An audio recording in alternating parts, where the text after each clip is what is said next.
Hey everybody, how you doing? This is HUD Zero, the old school gamer, the iron heart of Xbox, and of course the Phantom of YouTube. And I'm here, my first ever live broadcast here at my humble home in Sleepy Hollow, New York. How's everyone doing? This is actually my first outing, and I'm going to call this podcast "It's All About the Games" because, of course, it is all about the gamers, and of course, it's also about you, the fans. So, to get started, I just wanted to give a huge shout out to my idol, and he really pioneered gaming throughout my entire life. He is the one who actually had a lot of passion in gaming, and everyone should know him. Peter Moore, you know, the godfather of gaming. He had several outings in Sega. He actually, in the latter years of the Sega Genesis into the Sega Saturn years, and of course, the Dreamcast, you know, the legacy console, which today in many circles can be touted one of the best consoles ever made. This was actually announced around April 14th. You know, so I know a little late to the game, but I feel like this should be said. You know, Peter Moore obviously was dreading the day that he was going to step down as the EA's, from EA's competitive gaming division. He decided to turn in and pursue his dream of becoming the CEO of the Liverpool Football Conference. He was actually considered a pioneer in the gaming industry. He started off from the Nike sneaker division to Sega, of course, pioneering the end of the Genesis days into the Sega Saturn, and of course the Sega Dreamcast, and then became the Microsoft head of marketing. He really knew how to tug at the heartstrings of many gamers out there, and man, Peter Moore, I salute you, man. You are awesome. Your quote at the 2005 Xbox conference at EA. I mean, at the I think it was the E3. Amazing. I love you, man. I love you. But if you want to know more about P. Moore and the story, look no further than the rise and fall of Sega, and of course, has how we actually fought for the gamers. And believe it or not, if it weren't for Peter Moore, gaming would never be where it is today. I mean, the competitive market out there, he was competitive, and that was so great about him. He knew exactly how to reach out to the gamers and put gaming on the map, well beyond what a lot of casuals and, of course, the media out there were touting video games as a dead hobby, as something that, it's a waste of time. It has no point. It's not a real sport. Remember that? I mean, when esports was actually big, but he doesn't consider it esports. He considers it competitive gaming. And you know what? I agree. I mean, it is competitive. Gaming is competitive. So maybe getting away from sports is a good idea, and actually call it competitive, because it is. I mean, think about this. Remember Evo? Man, Evos came a long way. Where it comes to one-on-one fighting games, to the Madden Challenge, to racing tournaments, to the Smash Brothers League. to I can go on and on. I mean, the League of Legends, which is still huge to this day, especially in the Asian regions, still is to this very day one of the most competitive games out there. Still, multi-million-dollar prizes, ridiculous. But I digress. Peter Moore, good luck to you, sir. It's been an absolute pleasure. We're going to miss you in the gaming industry. I wish that you were still with Microsoft, but of course you had bigger and better opportunities out there that you were pursuing, and you were trying to diverse yourself. Man, rock on. So anyway, on to my next topic. If you have any, comments or questions or anything like that, please hit that like button down there. Leave a comment. Let me know what you think. I wanted to talk about I want to talk about the media for a second. I mean, now that we get into that subject, I've been paying attention to a lot of things that have been going on, especially in the industry. When it comes to gaming, the media, now the social media is huge.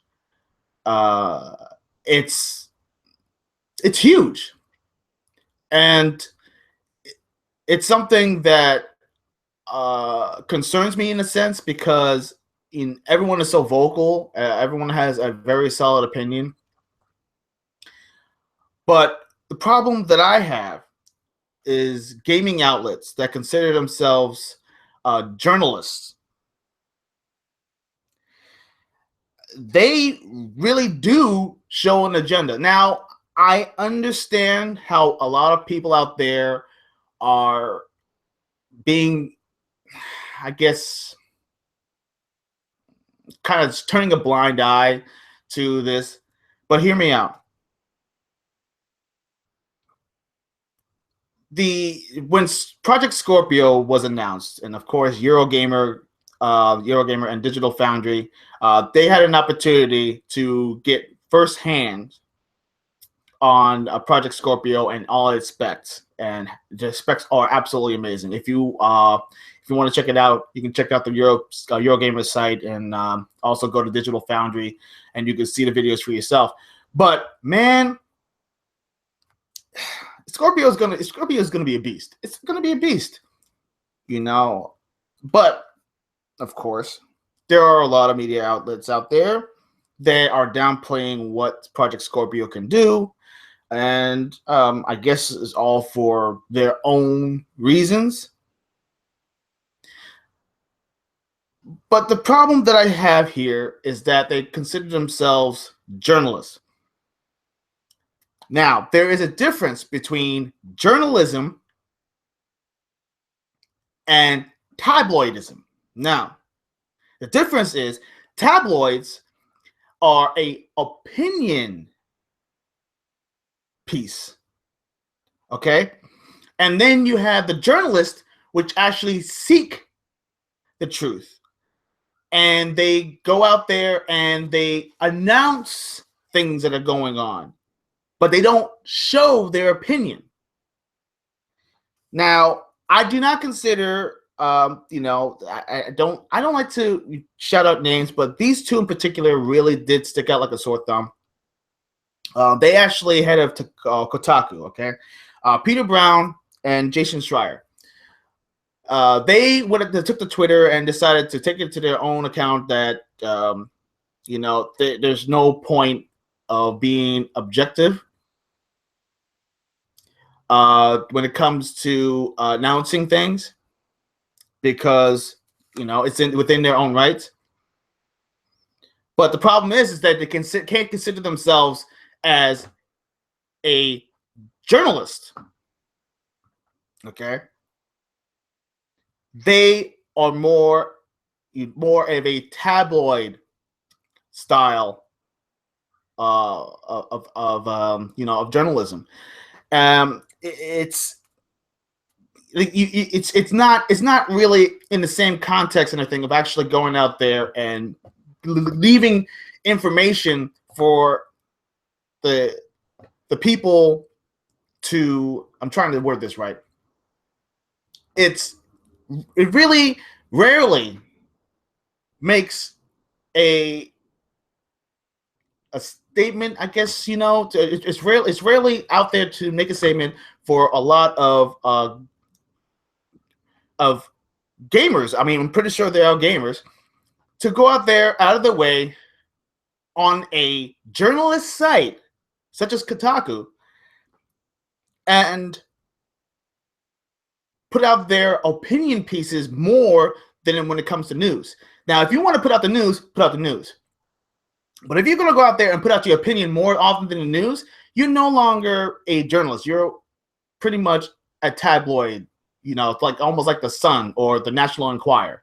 That's pretty much who you are. You put out your opinion. You're not really. You're trying to state it as fact, but it's not fact. See, this is where the problem is. This is where the problem lies. You can't be one, okay, and also be the other. You have to be one or the other. If you're a tabloid, be tabloid. If you want to be a journalist, be a journalist.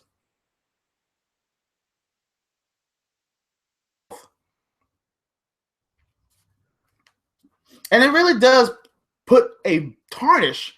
I mean, why do you think that Kotaku is blacklisted? Okay? They're blacklisted because of their opinion pieces. I mean, really harsh opinion pieces. And also the fact that even gaming devs out there, they told them, do not put out this information. What do? They put out the information before they're even ready, right? And they put out these false they put out this false news before they get all the facts, catches the developers with their pants down just so they can get clicks. That's pretty much what it is. That's sad, man. Step your game up, man. You don't want to be. Do you want to actually go out there and make something of yourselves again and be credible again? Change your ways.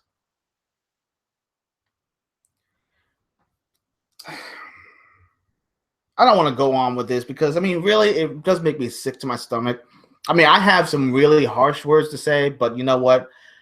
I'm a kind person, and I want to keep myself credible. So, guys out there, change it up, man. Make journalism great again.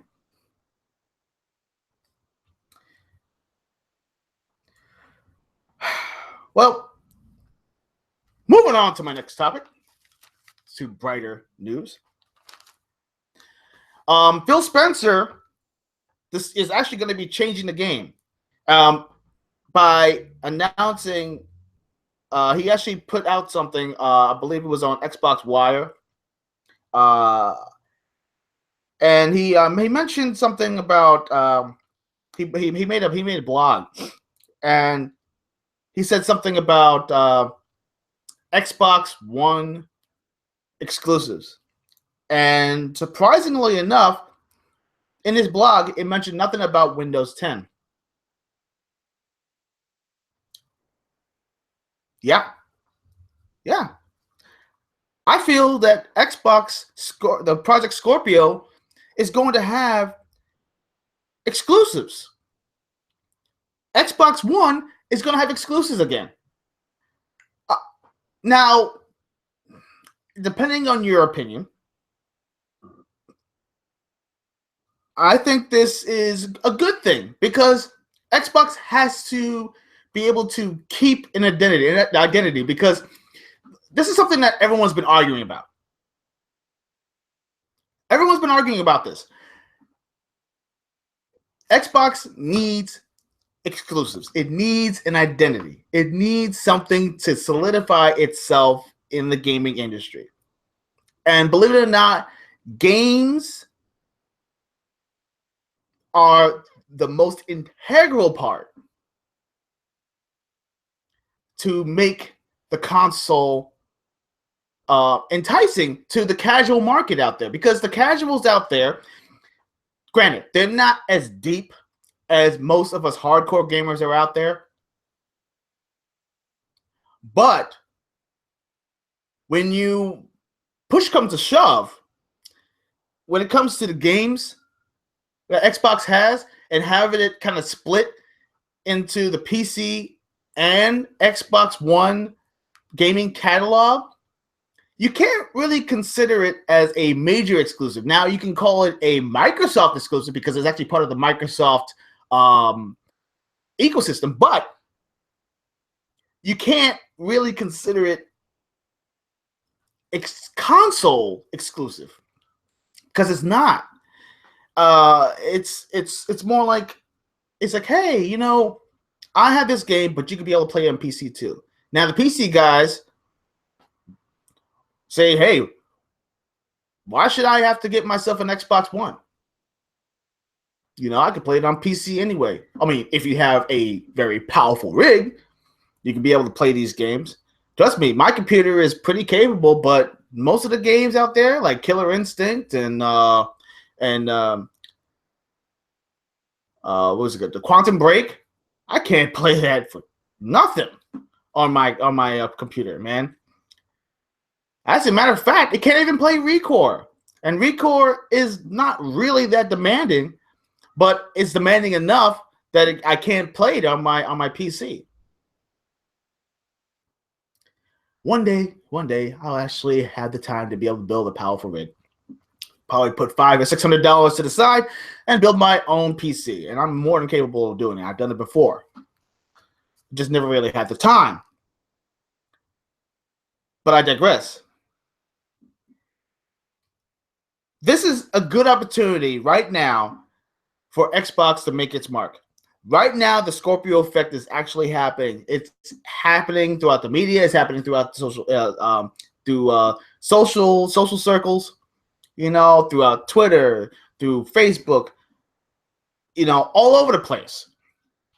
And the media can't stop talking about it. Whether it's positive or negative, it's still on the lips of babes. And I'm telling you right now, Xbox One is going to make a huge mark in the gaming industry. Huge. A carbon footprint of gaming goodness. And I love video gaming. And if it's eye candy, it's even better. This is great news. And you gamers, not just Xbox guys, but gamers, should be excited because now Project Scorpio is actually going to be more of a lead console and change the way the industry looks at console releases. This is a mid-gen release. It is. It's still part of the Xbox One family. But trust me when I say this, Project Scorpio is going to be an absolute amazing console, and I can't wait for E3. A lot of people are downplaying what E3 is going to entail, but you know what? I'm patient. Okay, I'm very patient.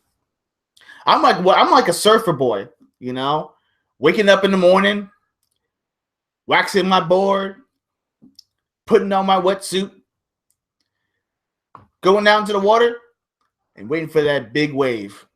And trust me, the Xbox Scorpio, or whatever they're going to call it, is going to be that huge wave. And I'm going to be riding that wave. Oh, yeah.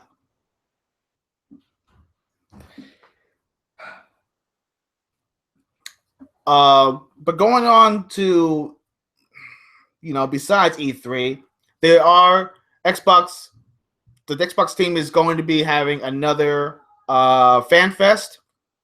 It's going to be the same day as E3.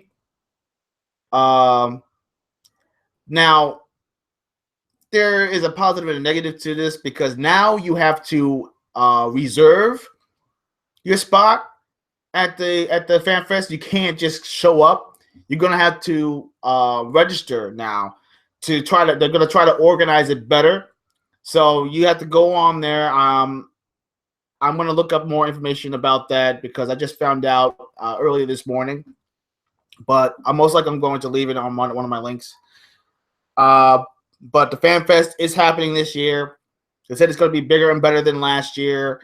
I'm hoping there's not going to be a lot of trolls out there because I heard there's going to be a lot of trolls. There was trolls last year and the year before that. People were actually getting their free stuff and selling it on eBay. Yeah, selling it on eBay. Free stuff, selling it on eBay. Boy, you guys really want to. You guys want to cash grab all the time. And I bet you are the same ones that went out there and bought 5 or 6 of those freaking Nintendo Minis. And I still haven't gotten my hands on one. And now they're discontinuing it. But that's another story. I'm still pissed off about that. Pardon my French. I can't believe it. And I still can't get myself a Nintendo Switch. Every single time they get him in stock, the Nintendo Switch is gone. Are you kidding me? You know how much I want to play Breath of the Wild? People are like, oh, why don't you just get yourself a Wii? You can be able to play Breath of the Wild. No, that's not the same experience. Can I take the Wii U with me when I'm on the bus ride? How about when I'm on the toilet? Can I play my Wii U on the toilet? Yeah, granted, I can play it with the little pad, but the signal is horrible, and there's so much freaking lag. Come on, they released Mario Kart 8. Mario Kart 8, man. Street Fighter is going to be coming up soon. I don't get it. Nintendo, step your game up, man. We need more. I want to be able to get the console. And I live in New York. And you shouldn't. Okay, you know what? This is a little bonus segment, okay? I'm just going to. Bonus segment. I'm going to rant. You got a console right now. The Nintendo Mini. You have a console out there, okay? That everybody wants. Everybody wants it. But guess what? Oh, we're not going to be making the console anymore. There are millions of fans out there that can't get their hands on the console. But you have to resort to going to eBay and spending almost triple the cost of the dang console just so you can get your hands on one. And I am not willing to part with my hard-earned money to purchase it, on triple the cost. I'm not doing it. I want to pay my $60 to $70 for the Nintendo Mini so I can be able to play the games in high definition on my big 60-inch screen right over here and play with my sons so they can experience the nostalgia, and my wife who loves Star Tropics, because Star Tropics is actually on one of those games. How is it possible that you're going to stop production on Nintendo? Man, you're a great company. I grew up with you. I got my first Nintendo when I was about 13 years old. I got my first Nintendo console. Okay, Legend of Zelda for life. Contra, Double Dragon, Super Mario Brothers 2. Come on. I can go on and on. All my memories. Finishing Ninja Gaiden without dying. Yeah, I did it. Still trying to find that tape and everything. As soon as I find a way to actually be able to transfer that information from the tape to stream it, I'm actually going to put it on this channel. You can see it for yourself. I actually went throughout the entire game without dying. Okay, maybe I'm lying. Once.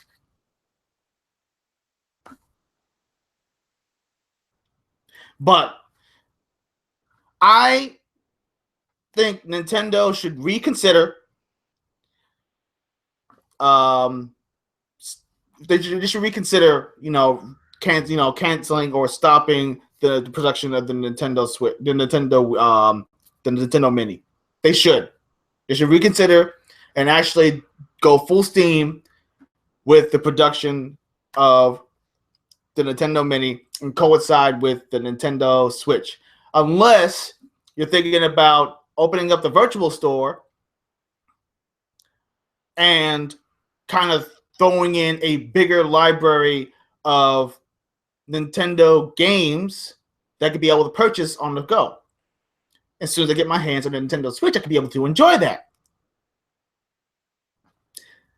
Think about it, Nintendo. Think about how much money you are actually leaving on the table. Think about it. Anyway, I digress.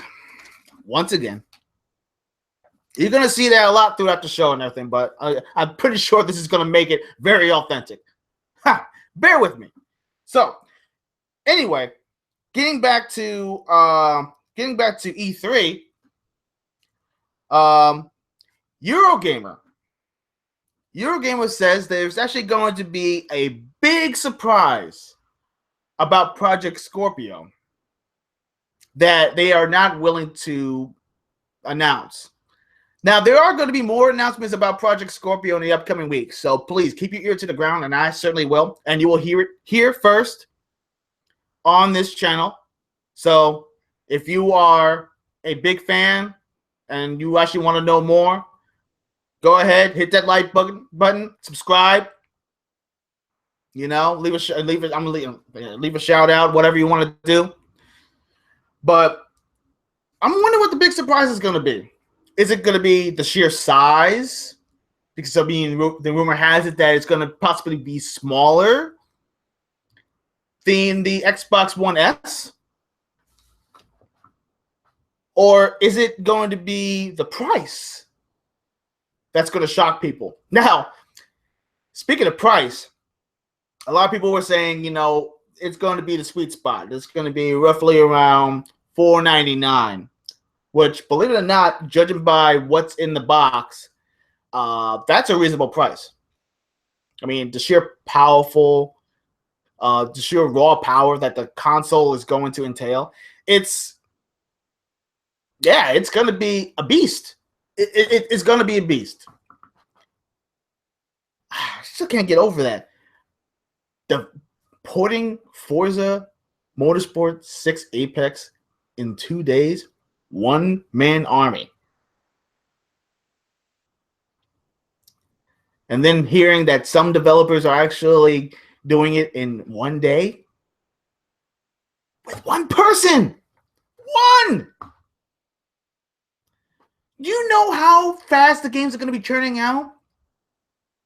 And how much power was actually left over when Forza Motorsport 6 was actually running?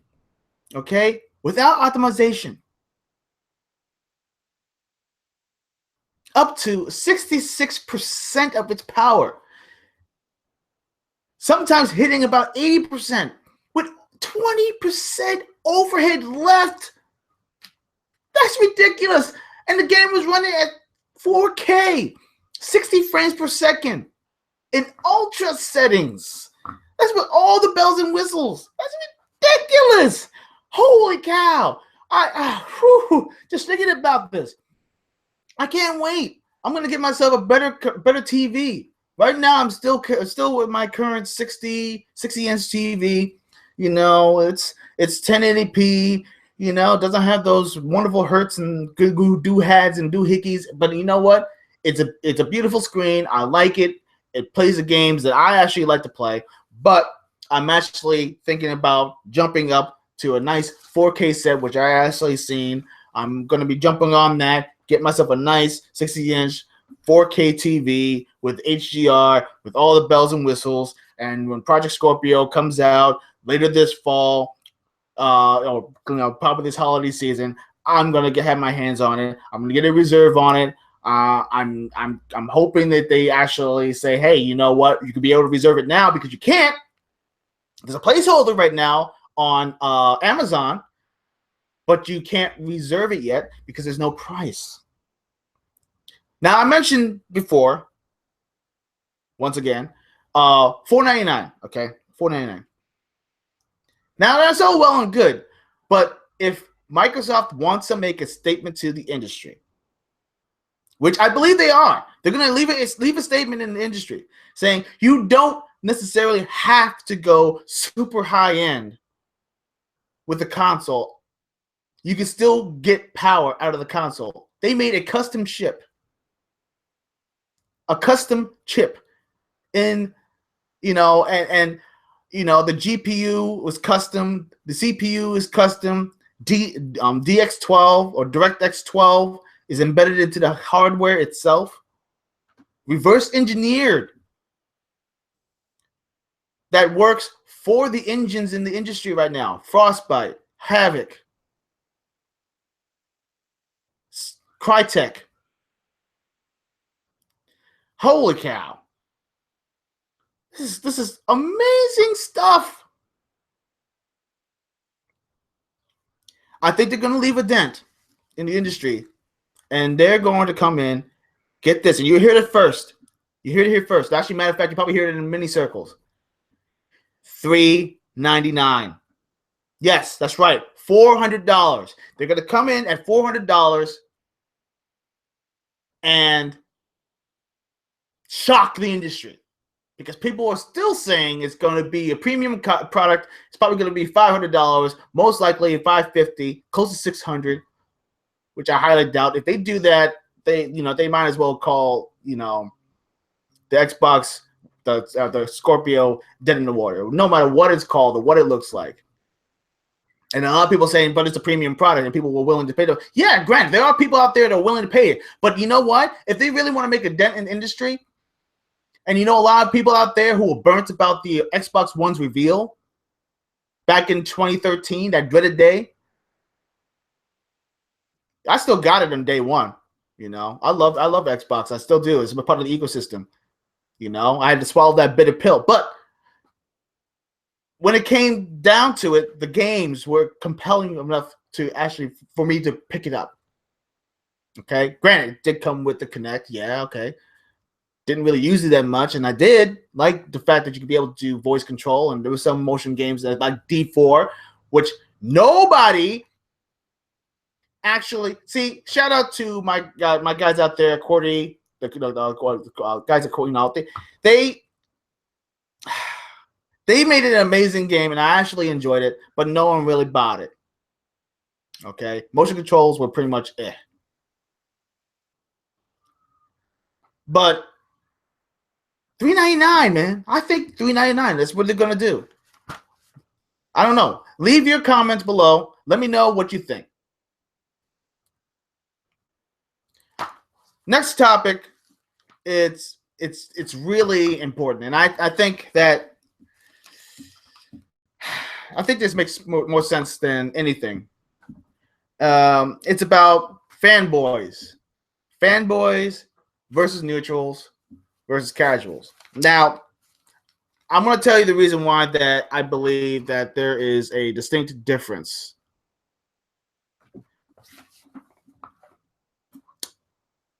Fanboys love their products. They love their favorite teams. They love their favorite sports. They love their towns, whatever. They love their country.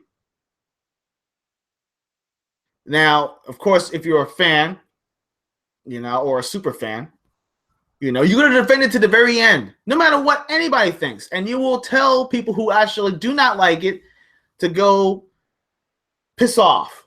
Get out of here. I don't want to hear, and they actually turn a blind ear to whatever facts you might throw their way, whether it be a fact or opinion.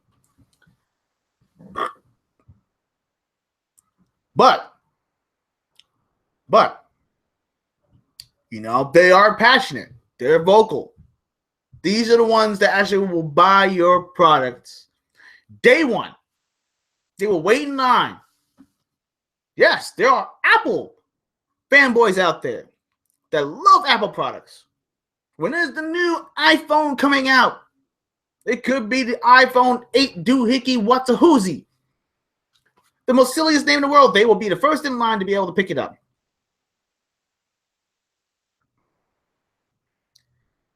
You know, same thing with PlayStation fanboys, Xbox fanboys, Nintendo fanboys. You know, they may consider themselves gamers, but they actually have a huge preference on one thing. And they will defend it to the end. But there's also a problem. The problem is that you are the people on the outside looking in. Okay? And we're going to move on to the casuals. The casuals are ones who actually just want to see what it's all about. They haven't yet chosen a side, or better yet, they don't want to choose a side. They just want a place to game. You know, they just want a place to game. They just want a place to, you know, to go and say, hey, you know what? I feel that, you know, I want to be able to play this game. I want to play it on PC, or I want to play it on Nintendo because the games that I actually like or interesting are there. I want to play on the Xbox because there are games that I actually like, or I like its features. I want to play on the PlayStation because my friends are actually playing on PlayStation, and I actually want to game with my friends.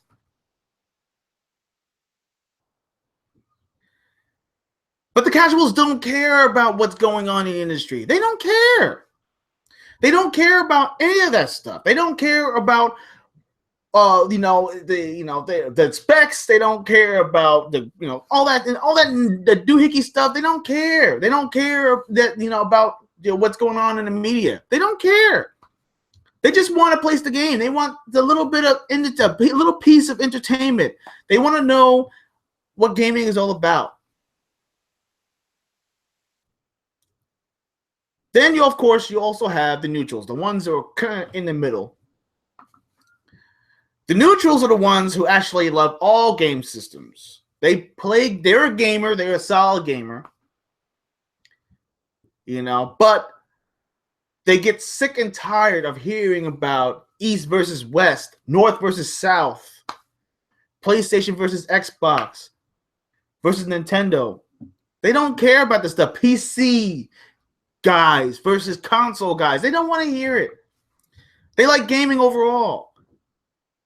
They game on everything. They have tons and tons of legacy games and consoles behind them when they just posted videos.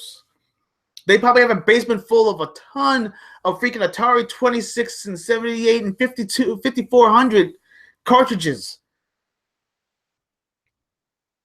They have figurines of all different characters from all different genres. These are the ones that actually is the heart and breath of gaming today. They still have an opinion, but they get sick and tired of fanboys going on and on and on about this console is better than this one. You guys suck. The extreme fanboys, especially, because those are the ones who sit right there and they curse you out. They single you out. They bring you onto websites and they bring you onto their podcast or whatever, and they sit right there and they bash you because of your console preference. It's ridiculous. I have yet to go on any of those sites, and believe it or not, I don't know if I really want to. Possibly I do. I'm not really sure. If I get invited, great. I'll get invited. Am I considered a neutral? Possibly. I lean more towards Xbox, and I do have a high opinion about Xbox, and if it's doing something right or if it's doing something wrong, and my opinion about what Xbox should do or the Xbox team should do, Yeah. Would they do it? They're probably listening. I talk to Phil Spencer actually, I tweet him all the time. Actually, I put him on my DM. I talk to him. I say, I think this is going on. This is going on. This is going on. Sometimes he gets back to me. He lets me know what's going on and what his opinion is. And just to let you know, podcasters, okay, and this is from Phil Spencer's lips, okay? Phil Spencer is listening. You say he's not? He is. BGST, listening. Weapon Wheel Podcast, he's listening. Gamers Knows Best, listening. Console Corner, he's listening. He's listening. All of them. And there's several others that I can't name offhand. But Phil Spencer, Aaron Greenberg, Mike Ibarra, they are listening. And believe it or not, I don't know whether it's good or bad. They are listening, and they do accept that they do appreciate the feedback, and they do. But sometimes things go a little too far, and you just need to relax. Now, some of you guys, and I know it's entertainment, some of you guys like to, talk a lot of trash. I understand. It's entertainment. Get you the clicks. Get you the flow on your site. Me, personally, this is not for fame. I'm doing it for you guys because you know what? I'm passionate about what I do. And I actually like to, give my opinion. But we need to show a little more responsibility. And I'll get to that point right now. And this is my last topic for today. CNN. Now, the so-called fake news, whatever. They're people consider them fake news. But it's news. No, it's still a widespread media outlet, live. Okay. And this is the reason why that I feel that we need to, as gamers, need to show a little bit more responsibility. There was this killer that was going on. I don't know if he's gotten caught or anything like that. He was upset of what his girlfriend actually done. Okay. And he actually was on Facebook Live. You understand? He was on Facebook Live. And he was calling out to his mother or his girlfriend to stop him. And he said he was going to go on a killing spree. And he won't stop until one of them has called.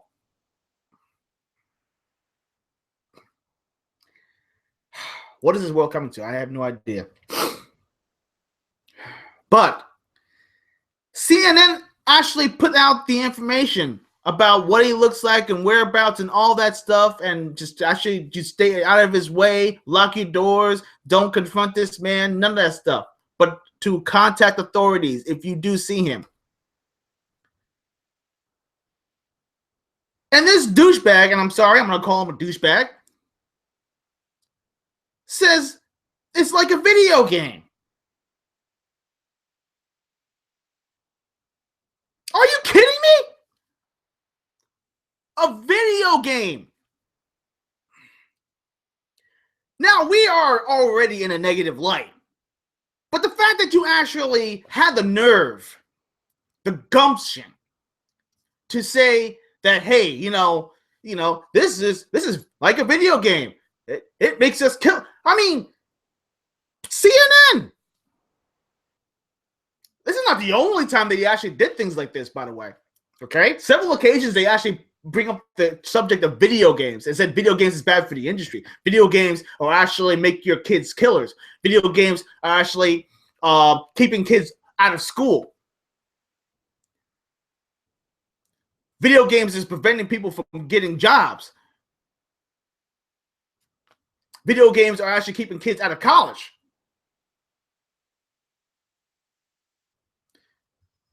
Now, I don't know about you, but that makes me feel almost embarrassed.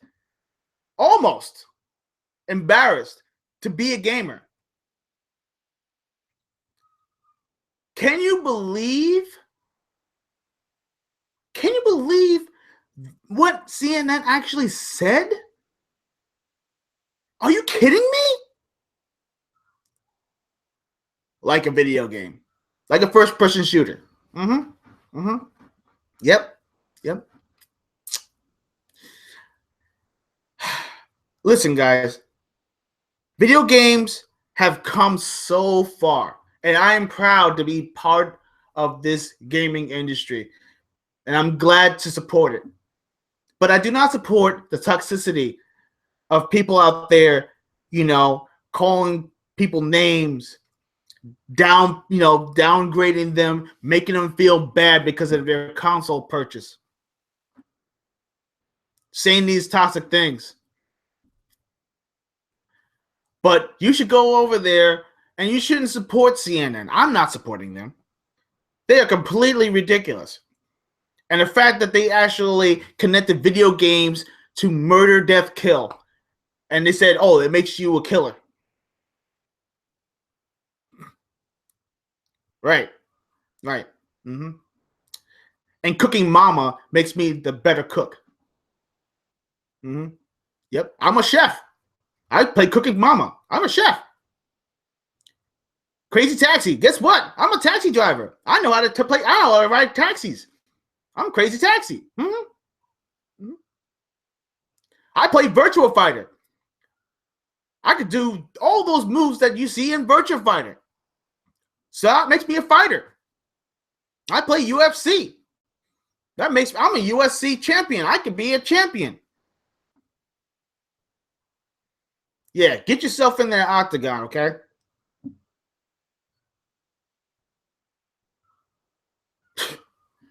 Unbelievable. I don't know. So, what do you think? I mean, what do you think of all the topics that I actually did? This is actually the first time I actually did this podcast, and I actually enjoy it. It gives me a little bit of some vocal freedom. And of course, probably in the future, I may have some guests on here. I'm gonna try to keep the lines open and stuff like that. I'm gonna do my best to see where this goes, and I don't know. We'll take it from there. Once again, you could also visit my Patreon. My Patreon page is all capitals GPOTB. That's GTOPB. Gamers Play on the Box, of course, acronym. You can visit my Facebook page. You can go to my Twitter. It's at HUD0. That's capital H, lowercase UD, capital X, lowercase ERO. You can go to my Facebook fan page. Well, I can go on and on. I mean, check me out. Leave a comment below. Subscribe, and I at you later.